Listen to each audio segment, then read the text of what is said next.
Hello everyone! The goal of this video is to show how to develop an ELT pipeline with Dataform. And previously I showed how to do the same with dbt.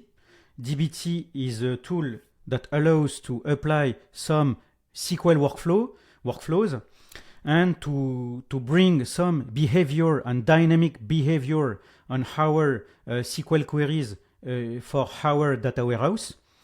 dbt is really interesting, but there is also Dataform.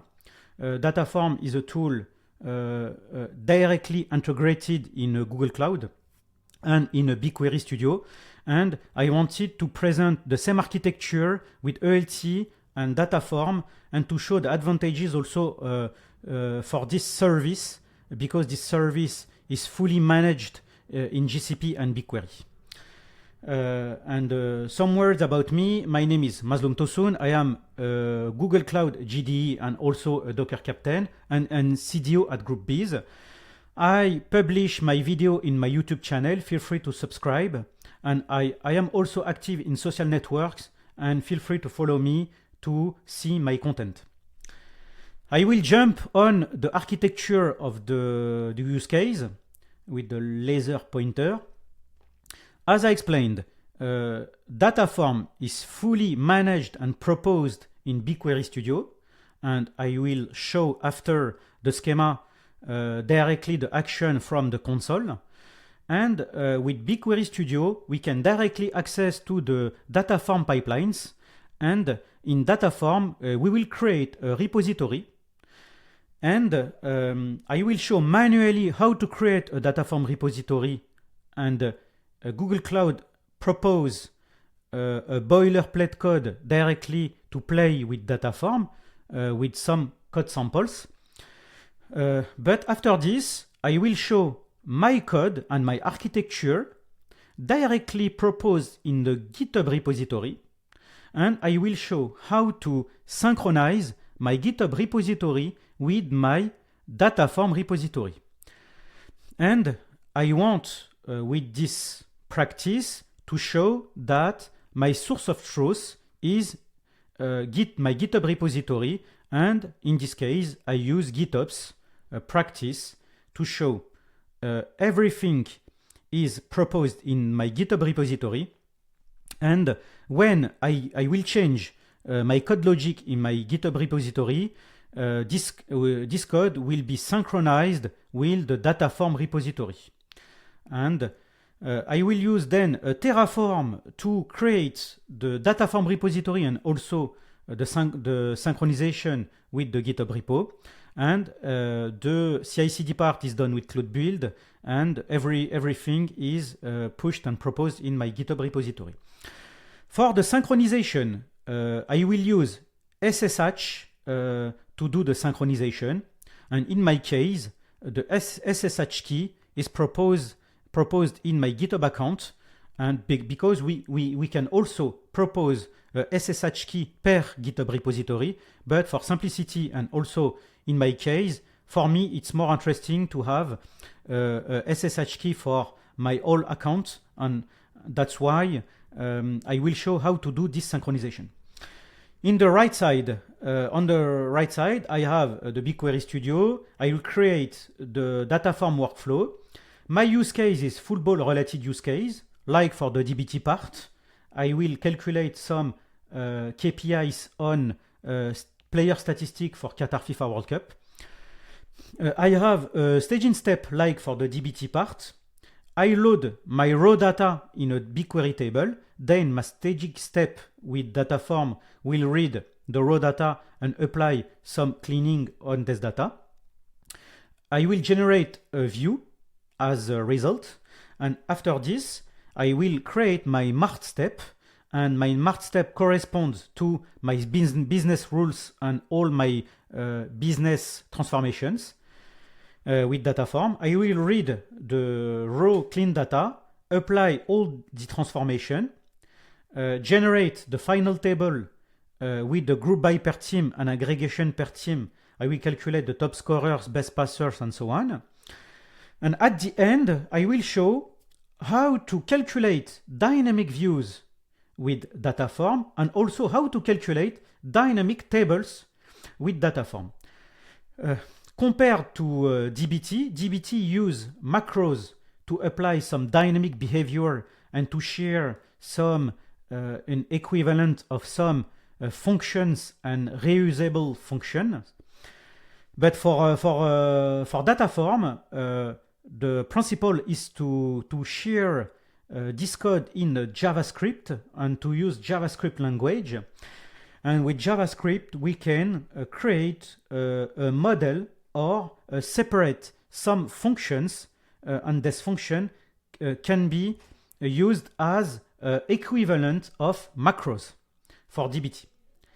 I finished to present the architecture, and to be honest, I really like this approach to use a programming language to apply the transformation and they have the possibility to apply a model directly with JavaScript and also to separate the functions in JavaScript, because in my opinion it's really powerful. I finished to present the schema, and I will jump on the code. For the code, for Dataform, I have this project, and we need to have two main folders, definitions and includes. We need also to propose a configuration file called workflow settings, and with workflow settings I need to give the GCP project, the region, the dataset, and also the version of Dataform. I can also pass an element about the assertion. And after to do that, the definitions contains all the Dataform models. It contains my staging models and also the mart models. And the includes folder will propose all my functions, JavaScript functions. And it's really interesting because I only need to create some files with JavaScript functions. And after this, from my SQLX files, I can invoke my functions, and also I can invoke them in JavaScript models. And really easy to understand two main folders, definitions and includes.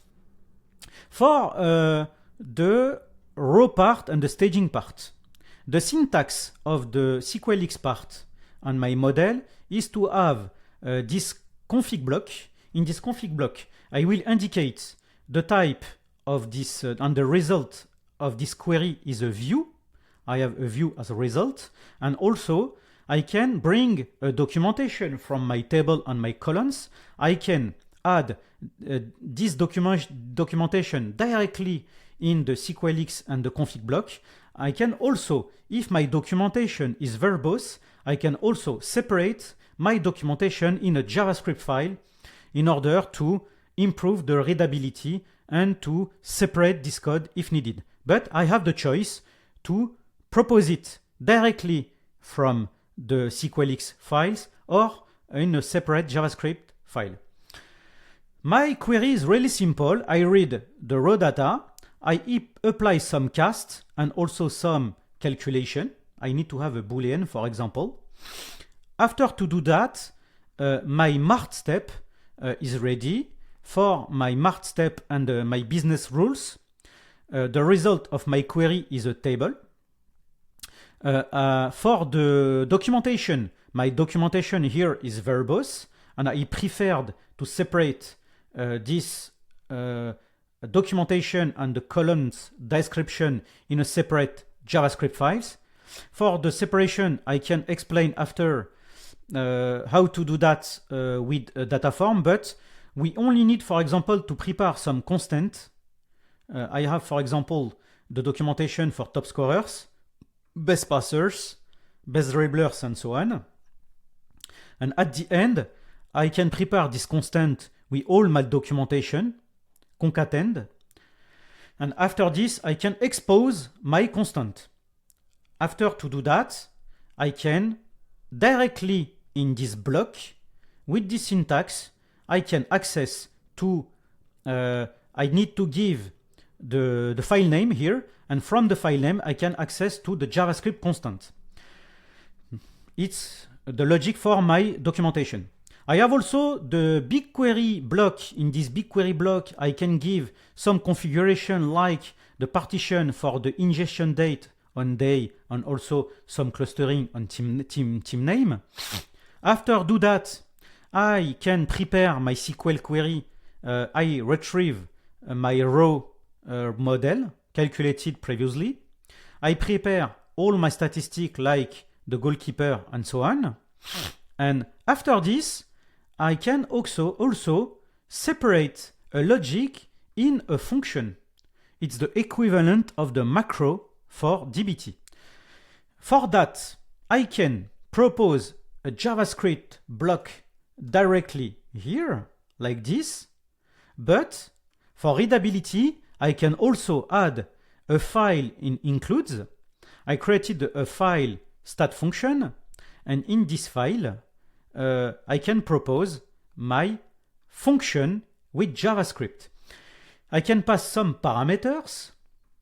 Here I have my code block, my SQL part that will help me to calculate the statistics for top scorer, best passers, and so on. The logic is the same and no need to repeat this code. That's why I proposed it in a function. After that, with module export, I can expose my function and access it with this syntax with $ like this. For the config block, no need to give $, but in the SQL query, we need to give the $ to access to my function. I give the file name here, stat function, and the name of my function. I then pass the parameters and I can calculate the top scorer. Then the best passers and so on. And after this, my logic is ready. After to do that, I wanted to show that with Dataform, instead of use SQLX, we can directly use a model with JavaScript. We can share a function with JavaScript, but also we can create our models directly with JavaScript instead of SQLX. The advantages of using JavaScript is it's powerful because we are in a programming language and we have access to all the advantages of a programming language like if, for, and so on. For example, here I want to calculate views dynamically at the end of my pipeline. I want, for example, give parameters like the column to select and the view name. I will generate a view for goalkeeper, top scorer, and best passer. And I will also create dynamic tables from countries.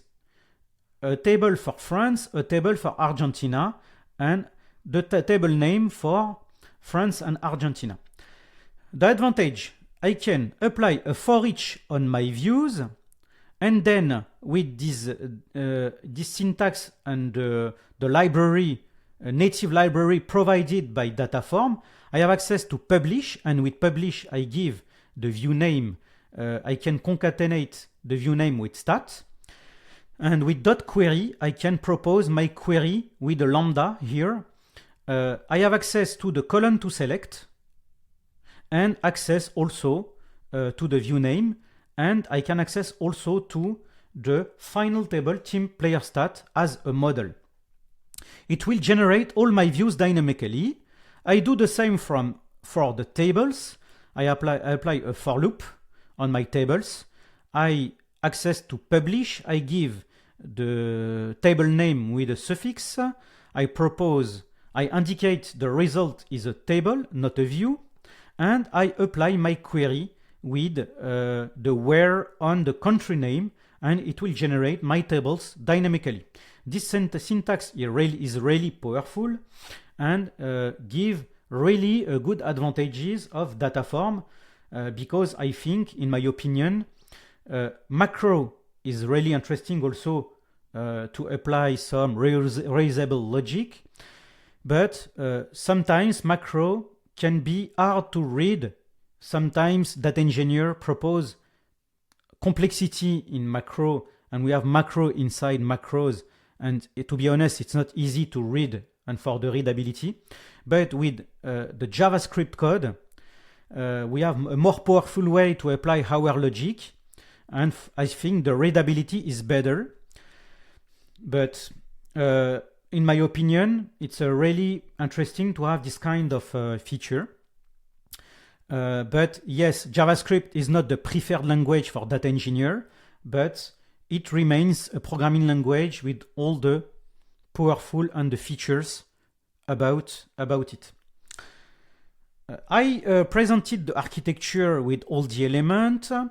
I will jump on the Dataform console to show you how to create a Dataform repo manually. I am on BigQuery. From BigQuery, I have this dataset I created for this use case, FIFA World Cup Dataform. Directly in BigQuery Studio, I can access to the Dataform menu and Dataform pipelines. It's fully managed. I access to Dataform. I can create my repository. I will give World Cup a name, test bis. I will give the region, Europe West 1. I created also a service account for my workflows, Dataform dev, with the expected permission. I click on create, and after creating my repository, I can access to my Dataform repository. I can access on this repo. Then we need to create a workspace or some workspaces because Dataform is based on workspace. I will create a workspace, World Cup Hello. And after to create this workspace, I can access to the workspace and click on Initialize Workspace. Google Cloud and Dataform directly propose a boilerplate code to initialize a testing workflows. And with the same structure as explained previously, we have definitions and includes and also the configuration file. By default, Dataform propose a default dataset. And here, this workflow can be executed because we access to some is a testing workflow. We can also access to some metadata and also to the compiled query directly here in this menu. With the compiled query, we can take this query and execute it directly in the BigQuery console if needed. Really interesting to have this kind of feature. And after this, we can also execute the pipeline. I will click on Start Execution, Execute Action, and I can launch everything if needed or only one model if necessary. And I click on OK and Start Execution. I can access to the detail of the execution and click on Refresh. My workflow is finished. I can then access to the compile graph directly on the Dataform page and access to the compile graph here. And it's really interesting to have access to the compile graph directly here in the Dataform page. In the execution, I can also access to each detail. I can access to the detail here and the executed code. And for the executed code, we have also access to the job ID, to the BigQuery job ID, and also the executed code. And the executed code can be executed directly in a BigQuery console. I think it's done for the example. I will then show how to create the Dataform repo manually and synchronize it with my GitHub repository. For my GitHub repository, I created this repo. And in this repo contains all my code and my workflow, is my source of truth. And to make it work, I need to add, because my synchronization will be done with SSH, I added an SSH key for my GitHub account.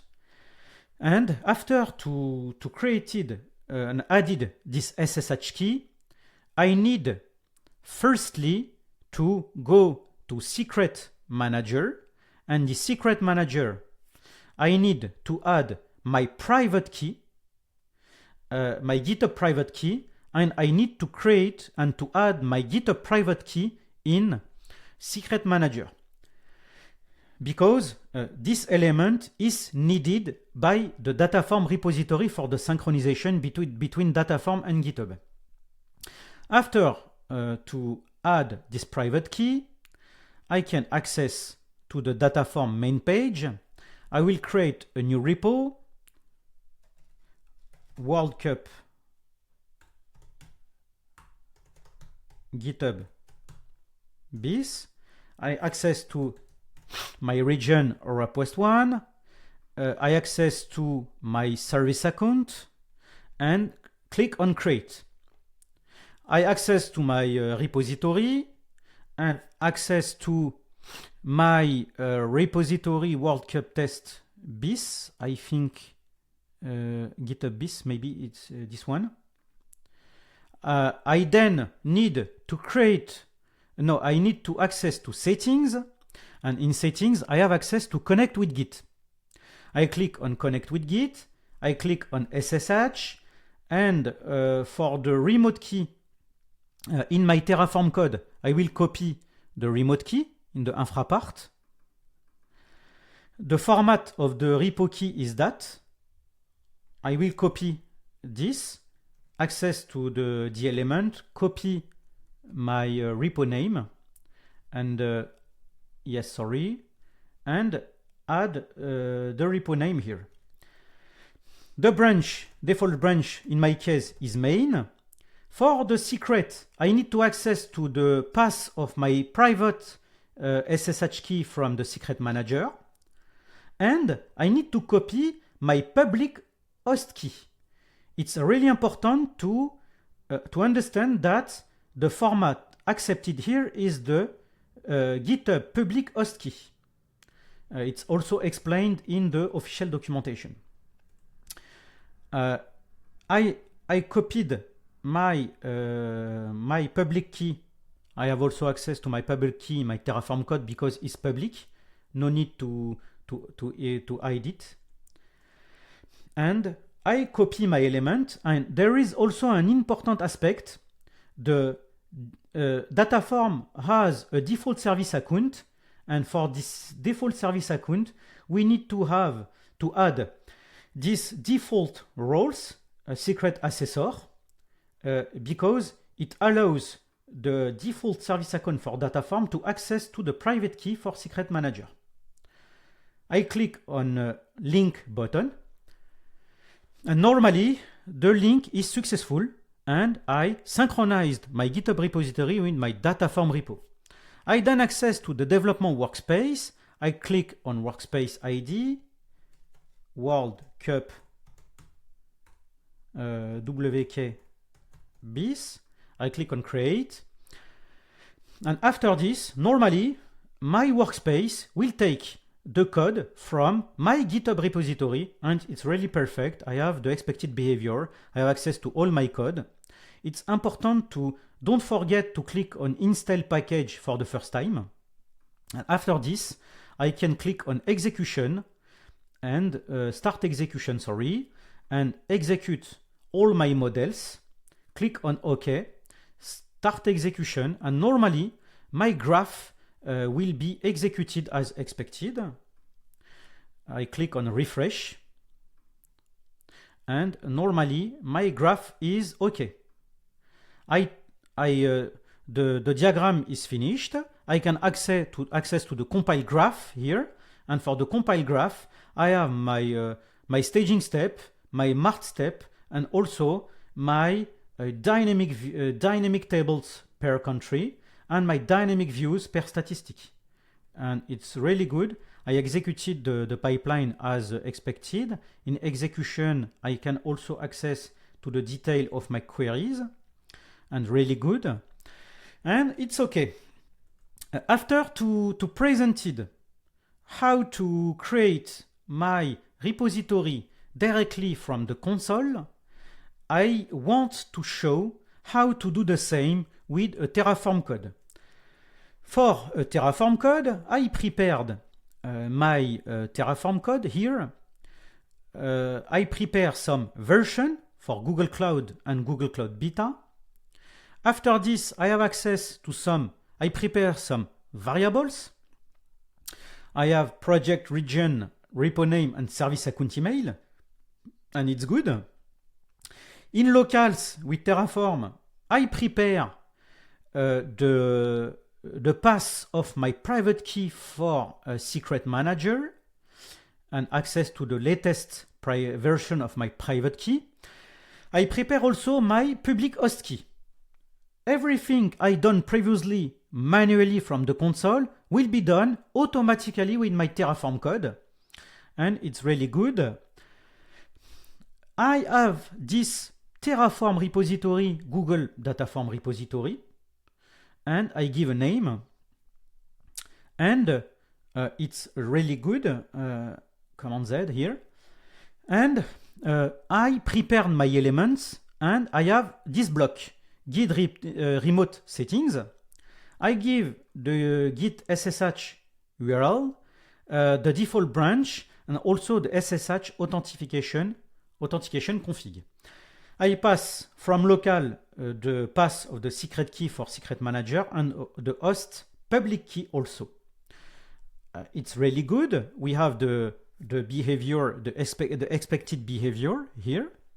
I can also recreate a new repo for my Terraform code. I will change, for example, the name of my repo, and I will launch my Terraform plan. I prepare my Terraform plan, and normally the Terraform plan will be indicate me a new repo will be created, and the Dataform repo and the link to the GitHub repository, everything normally will be done with Terraform without issue, I hope. Yes, here we have the block that indicate me, okay, I think it's normal. I renamed my repo, and the old repo will be destroyed and the new repo will be created. But in order to prevent this, to destroy this repo, no problem. I can finish the use case, but we can clone the repository if needed and add this element in your site. But I can also, for example, duplicate this element like that and apply a repo to and test again. But I need to give the old name of my repo. For example, here my old name was, I will take it and Command Z and give a different repo name here for Dataform, like that, and apply, launch the Terraform plan again, and to test if the repo will be created with Terraform without the destroying the old repo. It will take few seconds to finish, but I think normally it will be good. Yeah. The repo must be replaced. I have Terraform 1, Terraform 2. Sorry, I forgot to reload my environment variables and test it again. Take few seconds, no problem. And yes, we can wait for a few seconds, but no problem. We can also jump on to finish the use case. But yes, I think normally it will be good. Yeah, Terraform 2 will be created, and I can then execute the Terraform apply. In my README file, I have the Terraform apply here, and execute the Terraform apply. And normally it will create the Terraform repo 2 here. And we can access then to the console and jump again to the Dataform main page and wait for a few seconds to the termination. And normally the Terraform code will be created without issue, and after this we have access to the pipeline as expected. Yes, the Terraform is done. I can refresh my page here, and after refreshing my page, normally I have access to my new repo, and the repo was created with Terraform, and we have the link to my GitHub repository. Everything is managed by my Terraform code without issue, and it's done. I think it's okay. I think I showed everything I wanted to show. All the workflow and all the element for the CI/CD. It's really easy. The CI/CD is launched with Cloud Build, and we have a Terraform base image and some Terraform command to execute my Terraform code. And I think it's good. I showed everything. If feel free to reach me, to send me some private messages if you have some other questions. It was a pleasure for me to share my knowledge. In a next video, I will do a comparison between DBT and Dataform in depth, and I will also explore SQL Mesh, for example. And feel free to subscribe also to my YouTube channel to help my work for the GCP community. And see you soon. Bye bye.